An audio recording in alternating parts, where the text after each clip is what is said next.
Siapa yang mak ayah dahulu, waktu mereka hidup, mereka tanam pokok.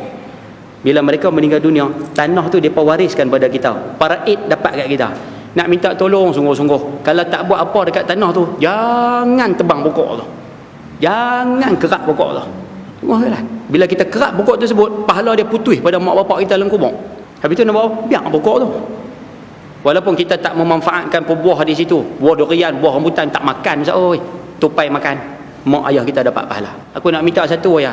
Hampa setiap kali lepas sembahyang tolong doa kat aku. Allahumma ghfirli dhunubi wa liwalidayya warhamhuma kama rabbayani saghira tu. Doa kat aku hak ni. Kalau anak kata ayah tak erti bahasa Arab, bahasa Melayu. Dan pesan juga pada anak, nanti kalau ayah mati, ayah tak mau apa hampa tolong doa aja lepas sembahyang. Anak tanam pokok yang ada buah. Selama buah tu dimanfaatkan oleh orang, selama tu kita dapat pahala. Orang makan, kita dapat pahala. Orang curi, kita dapat pahala. Hak curi itu dosa lah. Ustaz, yang makan tu lutung, Ustaz, lutung, kera, tupai pun kita dapat pahala. Kalau pokok tak ada buah ni, payah tanam, Ustaz. Tanam pokok yang daunnya dimanfaatkan. Ibu-ibu di belakang tanam pokok daun kari, kari poleh apa dia panggil. Kan, daun kari tanam, pokok pandan tanam. Lagi apa lagi? Pokok serai. Kalau boleh tanam. Boleh manfaat. Apalagi bunga kantan, tanam tu mahal 40 tahun ke atas, kita cadanglah. Saya sebut sepintas selalu sahaja. Ayah-ayah, ibu-ibu di sini, kalau boleh ada 7 amalan yang mana bila kita buat sampai masuk dalam kubur kita akan dapat pencen. Kita minta tolong buat amalan ni, 7 amalan ni. Saya sebut ringkas-ringkas ya. Yang pertama Nabi sebut, hadis ni riwayat Anas bin Malik. Baginda sebut yang pertama sekali mengajarkan ilmu kepada orang. Sebab itu kalau boleh cari peluang ajak ilmu pada orang, ajaklah masyarakat. Selama mana masyarakat praktik apa yang kita ajar, selama tu kita dapat pahala. Ibu-ibu di belakang, kalau boleh ajak anak. Ajak anak. Anak tak ada saya, cari anak angkat. Anak angkat pun tak ada, cari anak tiri. Yang mana faham-faham. Kan?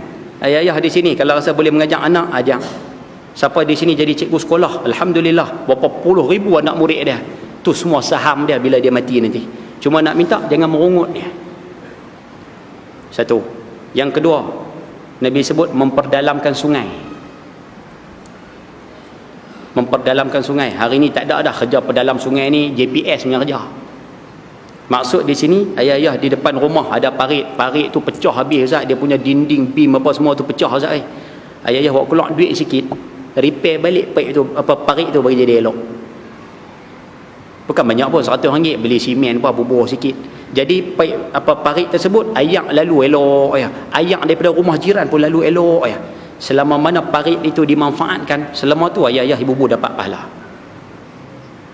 Kalau kata 20 tahun parit ni Ustaz, arwah ayah saya buat dulu Ustaz, 50 tahun dah mati, parit tu orang duk pakai sampai lah 50 tahun dia dapat pahala dalam kubur.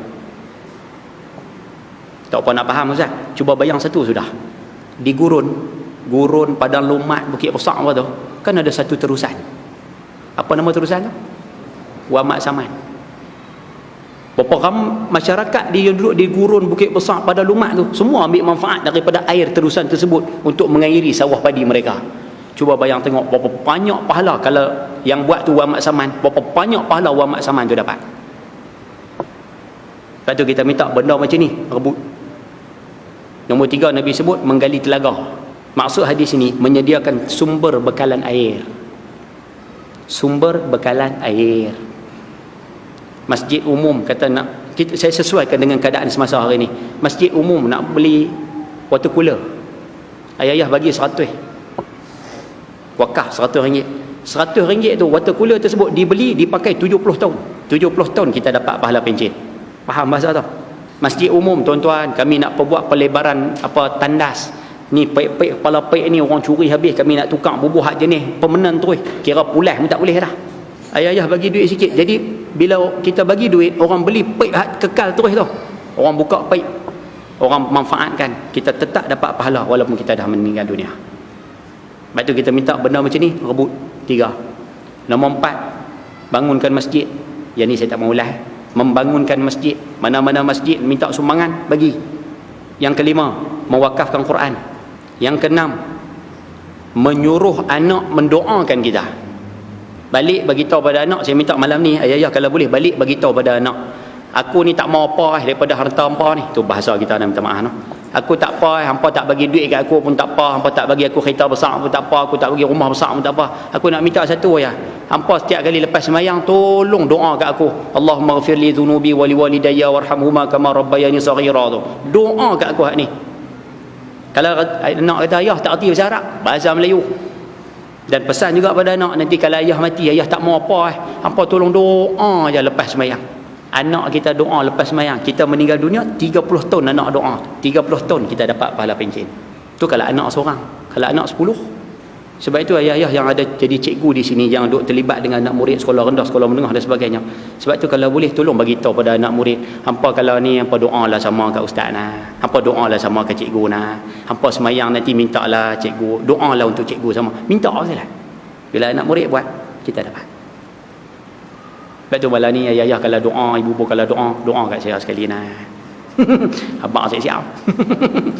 Nah, hak duk tengok dalam video ni pun, hak duk tengok dalam internet pun, kalau doakan saya sekali.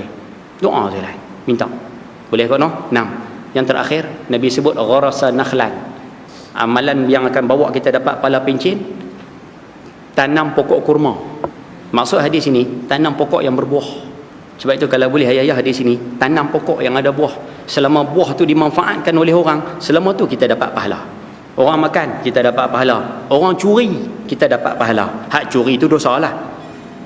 Ustaz, yang makan tu lutung, Ustaz, lutung, kera, tupai pun kita dapat pahala. Kalau pokok tak ada buah ni payah tanam, Ustaz oi. Tanam pokok yang daunnya dimanfaatkan. Ibu-ibu di belakang tanam pokok daun kari, kari poleh apa dia panggil. Kan daun kari tanam, pokok pandan tanam. Lagi apa lagi, pokok serai, kalau boleh tanam, boleh manfaat. Apa lagi, bunga kantan, tanam tu mahal berdengung lah ni. Bunga kantan tanam sajalah. Dan ibu-ibu di belakang kurangkan tanam pokok bunga. Kurangkanlah tanam pokok bunga, tanam pokok yang orang ambil manfaat. Boleh dapat sekat tu. Satu benda je saya minta, ayah-ayah, ibu-ibu yang ada di sini, siapa yang mak ayah dahulu waktu mereka hidup, mereka tanam pokok. Bila mereka meninggal dunia, tanah tu mereka wariskan pada kita. Paraid dapat kat kita. Nak minta tolong sungguh-sungguh, kalau tak buat apa dekat tanah tu, jangan tebang pokok tu, jangan kerak pokok tu. Tengoklah, bila kita kerak pokok tersebut, pahala dia putus pada mak bapak kita dalam kubur. Habis tu nak bawa biar pokok tu. Walaupun kita tak memanfaatkan buah di situ, buah durian, buah rambutan tak makan, oi, tupai makan, mak ayah kita dapat pahala. Jangan jalan nah. Ada sahabat kita jumpa jalan, dia dapat tanah, mak dia tanam pokok macam-macam. Bila dapat kat dia tebang habis pokok di situ, dia buat satu benda hak dia berkenal lah. Tak kira lah dia buat projek apa, belah kambing ke apa, tak apalah. Bila dia buat projek tu gagal, kambing apa pun tak jadi salah. Jadi dia tinggal tanah tu, dah tak jadi. Masalah tinggal tak apalah, tu tanah kamu. Soalan dia, pahala untuk mak bapak kamu putus sebab kamu tebang habis pokok-pokok buah. Sebab tu kita harap di sini jangan buat benda-benda macam ni. Kesian kat orang tua kita dalam kubur. Boleh no, insya-Allah, mudah-mudahan 7 amalan tu kita boleh praktik lagi.